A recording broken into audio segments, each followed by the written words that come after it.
India TV YouTube channel को subscribe करें और बेल आइकन दबाएं। नमस्कार, मैं हूं सौरभ शर्मा।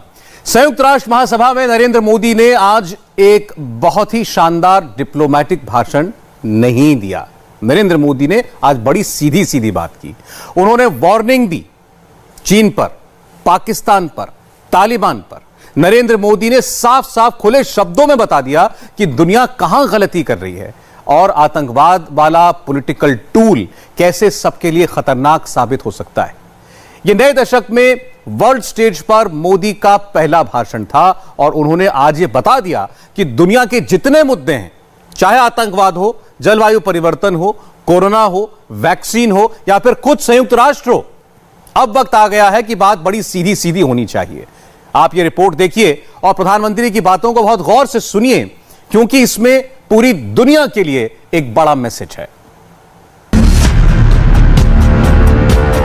तालिबान से निपटने का प्लान न जो बाइडेन बता पाए, न दुनिया का कोई और बड़ा नेता रख पाया। जिनपिंग क्या बोलते, वो तो खुद तालिबान के सबसे बड़े फीडर बन चुके हैं। ऐसे में नरेंद्र मोदी ने दुनिया के सामने एक क्लियर रोड मैप रख दिया है। तालिबान से कैसे निपटना है और अफगानिस्तान के आसपास के इलाकों को कैसे महफूज रखना है।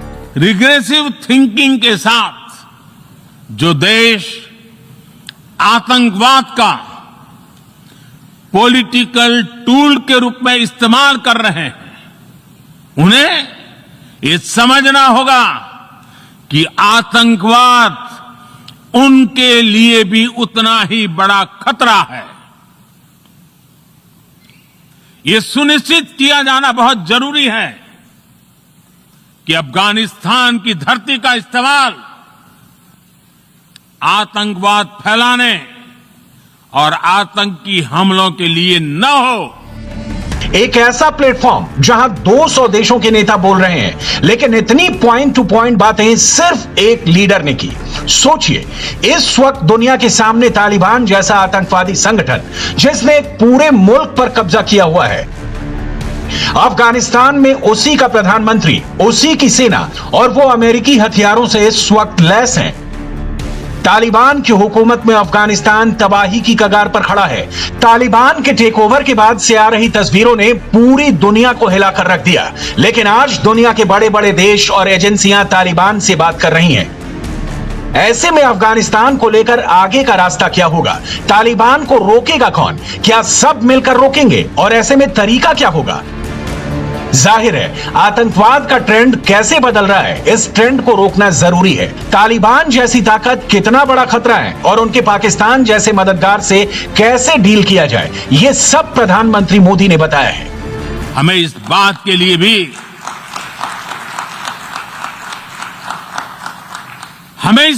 लिए भी सतर्क रहना होगा कि वहां की नाजुक स्थितियों का कोई देश अपने स्वार्थ के लिए एक टूल की तरह इस्तेमाल करने की कोशिश न करें। इस समय अफगानिस्तान की जनता को, वहां की महिलाओं और बच्चों को, वहां की माइनॉरिटीज को मदद की जरूरत है और इसमें हमें अपना दायित्व निभाना ही होगा। आतंकवाद पर भारत को हमेशा दुनिया को यह बताना पड़ा है कि दिक्कत ग्लोबल है और मोदी ने यही बात फिर दोहराई है। दुनिया कुछ फासलों में कितनी तेजी से बदलती है, वो ऐसे समझिए। इस साल जब प्रधानमंत्री नरेंद्र मोदी लाल किले से स्वतंत्रता दिवस पर भाषण दे रहे थे, तब दिल्ली से 990 किलोमीटर दूर अफगानिस्तान की राजधानी काबुल पर तालिबान का कब्जा हो रहा था।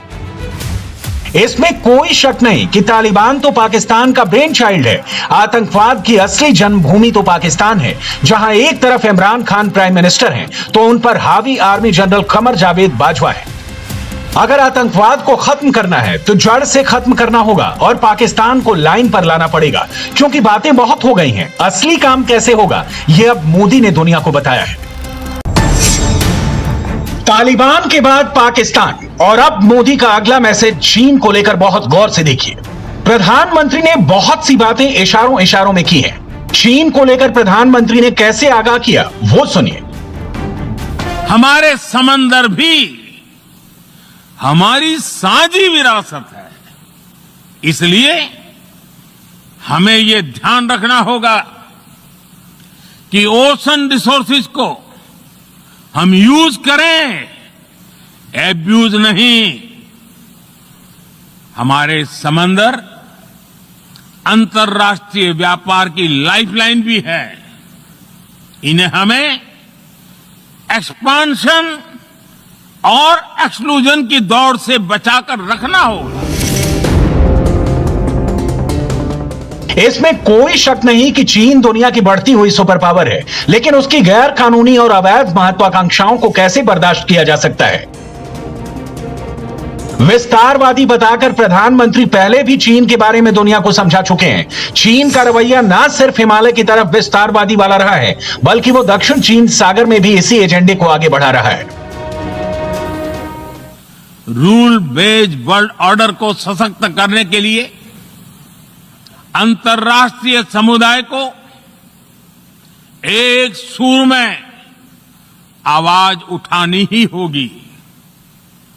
सुरक्षा परिषद में भारत की प्रेसिडेंसी के दौरान बनी विस्तृत सहमति विश्व को मैरीटाइम सिक्योरिटी के विषय में आगे बढ़ने का मार्ग दिखाती है। चीन ने इस वक्त भारत के साथ लद्दाख एलएसी पर बड़ी फौज इकट्ठा की हुई है। पेंगोंग झील के उत्तरी और दक्षिणी फ्रंट पर सेना हटाने के बावजूद चीन अब भी डेपसांग के मैदान पर जुटा हुआ है। भारत के साथ उसकी 12वें दौर की बातचीत में अब तक कोई हल नहीं निकला है। चीन की ऐसी ही गतिविधियां दक्षिण चीन सागर में चल रही हैं, जहां दक्षिण पूर्वी एशियाई देशों के अलावा उसके विस्तार को लेकर अमेरिका और ऑस्ट्रेलिया भी परेशान है। और अब इसे ही लेकर क्वाड और ऑकस जैसे बड़े गठबंधन बन रहे हैं। चीन भारत ही नहीं, दुनिया के लिए मुश्किलें पैदा कर रहा है। वो तिब्बत में फौज तैनात करके लगातार युद्धाभ्यास कर रहा है। जाहिर है कि अगर ये फौज सिर्फ एलएसी को ध्यान में रखकर प्रैक्टिस कर रही है, तो भारत के लिए ये सावधान होने वाली बात है। लेकिन इस बार चीन के साथ पाकिस्तान भी है और तालिबान को भी चीन ने साथ ले लिया है। जाहिर है इससे इलाकाई सुकून को चीन नुकसान पहुंचा सकता है। इसमें किसी को कोई शक नहीं होना चाहिए। संयुक्त राष्ट्र महासभा में एक और बड़ा मुद्दा जो भारत का नहीं, जिस पर पूरी दुनिया का फोकस है, वो है कोरोना और इससे निपटने के लिए वैक्सीनेशन।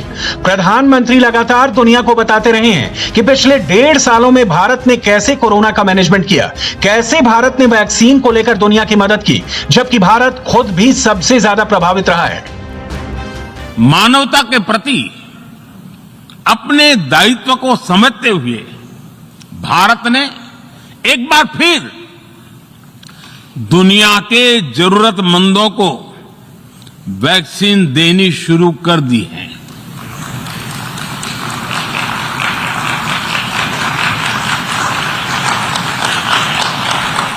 मैं आज दुनिया भर के वैक्सीन मैन्युफैक्चरर्स को भी आमंत्रित करता हूं,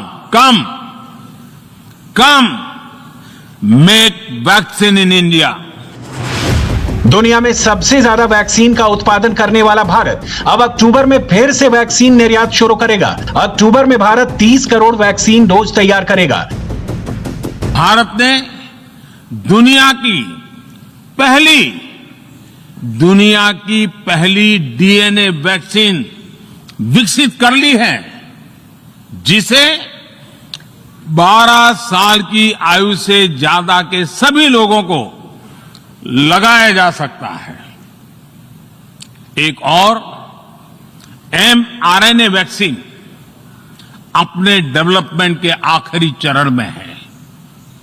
भारत के वैज्ञानिक कोरोना की एक नेजल वैक्सीन के निर्माण में भी जुटे हैं। भारत में कोरोना को लेकर हालात गंभीर रहे, लेकिन अब वैक्सीनेशन के जरिए भारत ने हालात पर काबू पाया है। भारत में अब तक 85 करोड़ डोज लगाई जा चुकी है। इनमें 22 करोड़ से ज्यादा लोगों को दोनों डोज लग चुकी है। कोरोना महामारी ने विश्व को यह भी सबक दिया है कि वैश्विक अर्थव्यवस्था को अब और अधिक डाइवर्सिफाई किया जाए।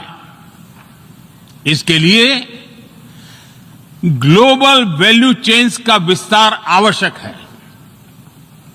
हमारा आत्मनिर्भर भारत अभियान इसी भावना से प्रेरित है। क्लाइमेट चेंज यानी जलवायु परिवर्तन को लेकर प्रधानमंत्री ने बड़ी बात कही है। जब अमेरिका जैसे बड़े देशों ने जलवायु परिवर्तन पर अड़ियल रवैया अपनाया है, भारत दुनिया को नए आइडियाज दे रहा है। आज भारत बहुत तेजी के साथ 450 गीगावाट रिन्यूएबल एनर्जी के लक्ष्य की तरफ बढ़ रहा है। हम भारत को दुनिया का सबसे बड़ा ग्रीन हाइड्रोजन हब बनाने के अभियान में भी जुट गए हैं। भारत दुनिया में सबसे ज्यादा एनर्जी इस्तेमाल करने वाले देशों में चीन और अमेरिका के बाद तीसरे नंबर पर है। लेकिन भारत ने पेरिस समझौते के मुताबिक 2030 तक 40% बिजली उत्पादन का ऐसे जरियों से करने की ठानी है जिससे प्रदूषण नहीं होगा। इसलिए पूरी दुनिया भारत की तरफ बड़ी उम्मीद से देख रही है। हमें अपनी आने वाली पीढ़ियों को जवाब देना है कि जब फैसले लेने का समय था, तब जिन पर विश्व को दिशा देने का दायित्व था, वो क्या कर रहे थे। आज विश्व के सामने रिग्रेसिव थिंकिंग और एक्सट्रीमिज्म का खतरा बढ़ता जा रहा है। इन परिस्थितियों में पूरे विश्व को साइंस बेस्ड रेशनल और प्रोग्रेसिव थिंकिंग को विकास का आधार बनाना ही होगा। प्रधानमंत्री मोदी ने संयुक्त राष्ट्र सुरक्षा परिषद को लेकर भी बता दिया है कि यूएन का क्या रोल होना चाहिए और इसके लिए उन्होंने चाणक्य की मिसाल दी। भारत के महान कूटनीतिज्ञ आचार्य चाणक्य ने सदियों पहले कहा था, कालातिक्रमात् कालातिक्रमात् काल एव फलम पिबति।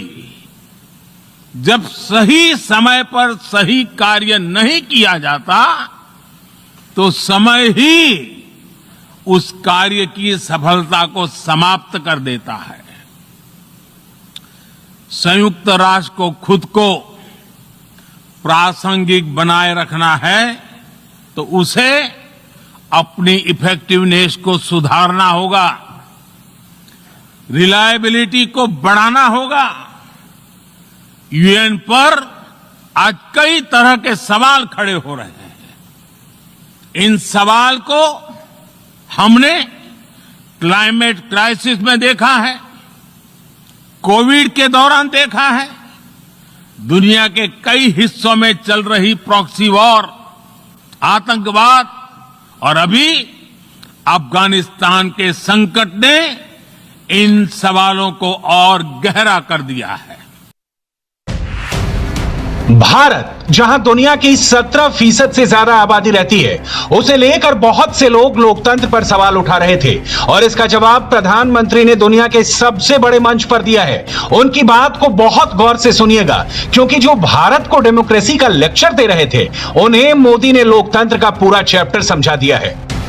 मैं उस देश का प्रतिनिधित्व कर रहा हूं जिसे मदर ऑफ डेमोक्रेसी का गौरव हासिल। लोकतंत्र की हमारी हजारों वर्षों की महान परंपरा रही। इस 15 अगस्त को भारत ने अपनी आजादी के 75वें साल में प्रवेश किया। हमारी विविधता, our diversity, हमारे सशक्त लोकतंत्र की is the पहचान। identity of our strong एक ऐसा democracy. देश It is a country जिसमें that has दर्जनों भाषाएं dozens हैं, of languages, सैकड़ों बोलियां हैं, hundreds of dialects, अलग अलग रहन सहन, different खान पान। lifestyles and cuisines. ये vibrant This is democracy the का best बेहतरीन example of a उदाहरण है। vibrant. और फिर प्रधानमंत्री ने अपनी मिसाल देकर बताया कि भारत के लोकतंत्र में एक गरीब व्यक्ति भी प्रधानमंत्री बन सकता है।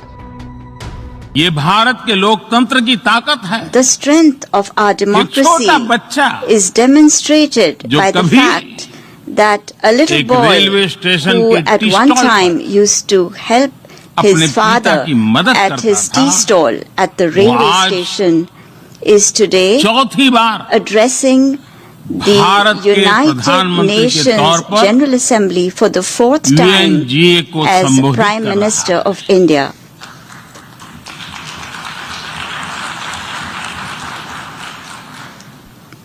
सबसे लंबे समय तक I will soon Gujarat have का spent 20 मुख्यमंत्री years serving और my फिर countrymen as पिछले head of 7 साल government. से First as the Bharat longest के serving प्रधानमंत्री Chief के Minister तौर पर of मुझे Gujarat and then Head of as Government Prime की Minister भूमिका में for the last 7 years. देशवासियों की सेवा करते हुए 20 साल हो रहे हैं और And मैं अपने I अनुभव am से कह saying रहा this to हूं, you from my own Yes. experience. Yes, democracy can deliver. democracy can deliver. Yes, Yes, democracy has democracy deliver. has delivered. कुल मिलाकर प्रधानमंत्री ने संयुक्त राष्ट्र में भारत के एजेंडे को मजबूती से रखा है और साथ ही आतंकवाद, लोकतंत्र और कोरोना से इंटरनेशनल फाइट को लेकर एक ऐसी लकीर खींची है जिसके आगे पाकिस्तान के साथ चीन के पास भी जवाब देने लायक कुछ नहीं है। नमस्ते, मैं हूं मीनाक्षी जोशी। वीडियो और खबरों से अपडेट रहने के लिए India TV YouTube channel subscribe करें, बेल आइकन दबाना ना भूलें। जुड़े रहें इंडिया टीवी के साथ।